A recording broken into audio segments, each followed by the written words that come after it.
કેશોદ નજીક અગતરાયથી આવતી કારમાં કણઝા ગામ નજીક નેશનલ હાઈવે ઉપર શોર્ટ સર્કિટના કારણે આગ લાગી હતી।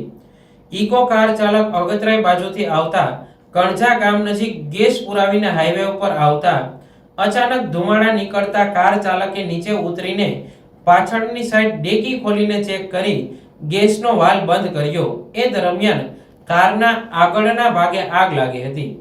આગના ધુમાડા જોઈને લોકોના ટોળા એકઠા થયા હતા અને લોકો દ્વારા પાણીની ડોલો ભરી પાણીનો છંટકાવ કર્યો હતો, પરંતુ આગ લાગતા ગેસ પંપમાં જાણ કરાતા ગેસ પંપના કર્મચારીઓ દ્વારા 2 ફાયર સિલિન્ડર લઈને આગને કાબૂમાં લેવાની કામગીરી કરી હતી, પણ આગ વધતી જતી રહી હતી।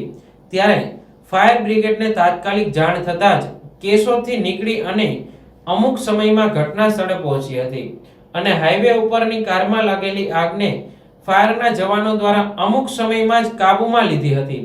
સદનસીબે કોઈ જાનહાનિ થઈ ન હતી।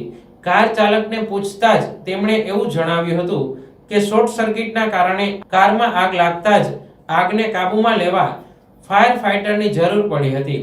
ત્યારે કેશોદથી ફાયર બ્રિગેડ આવી અને કારમાં લાગેલ આગને કાબૂમાં લીધેલ હતી। નામ તમારું? જિગ્નેશ મારડિયા, અગતરાય। હું અગતરાયથી નીકળ્યો હતો ને કણજા આવતો હતો, એમાં અહીંયા ગેસ પુરાવ્યો સીએનજી, અને ત્યાંથી બહાર નીકળ્યો ને ત્યાં ચાલુમાં ધુવાળા નીકળ્યા એટલે હું સીધો હેઠો ઉતરી અને પાછળ ગેસના બાટલાનો વાલ્વ બંધ કર્યો। વાલ્વ બંધ કરીને પાણીની ડોલે વળી કાઢી તો આગળથી આગ લાગી ગઈ હતી ગાડીમાં।